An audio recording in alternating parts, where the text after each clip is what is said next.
Since it's so likely that children will meet cruel enemies, let them at least have heard of brave knights and heroic courage. Otherwise, you're making their destiny not brighter, but darker. That's a quote by C.S. Lewis. When my kids were little, I really tried so hard to just shelter them from absolutely everything. Their innocence was so beautiful, and I just didn't want anything to wreck that in them. But this world is a really crazy place to be right now, and we all need to know who we can put our faith in when we're faced with cruel enemies. The next song that I'm releasing is called No Impossible. This song is for the weary soul who's being faced with either an enemy or an obstacle or anything that's beyond their own strength, which God does allow sometimes, by the way. He seems to be okay with leading us to the end of ourselves every once in a while, because that's the place where we find that we finally need him.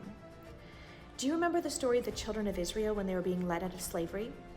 If you've never heard the story, they had been in Egypt for over 400 years and enslaved for most of that time. And God sent Moses to deliver the entire nation out of slavery. And 10 plagues later, Pharaoh finally decided to let them go, but as they were leaving, he changed his mind again and sent his army after them. Can you imagine how frustrating that would feel? We're going, we're staying. Pharaoh had already gone back and forth a whole bunch of times saying they could go, then they couldn't go. And then they find themselves with the Red Sea in front of them and the Egyptian army behind them, nowhere to go, but straight into God. Guys, read the Bible. There's so many stories like this one. Why does he do it though? Why does God hedge us in sometimes?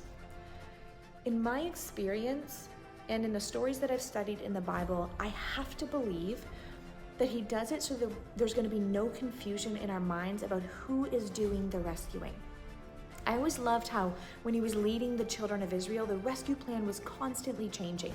It was like he was saying, I know you think you know how this is going to go, but no, eyes on me. So I face the God who knows no impossible, the God who goes where his people go, the God who never ever lost a single battle. Those are the words to my next single that I'm releasing on Monday, and I hope that you can get those words into your spirit for the next time that you're facing a situation that's just beyond your own abilities.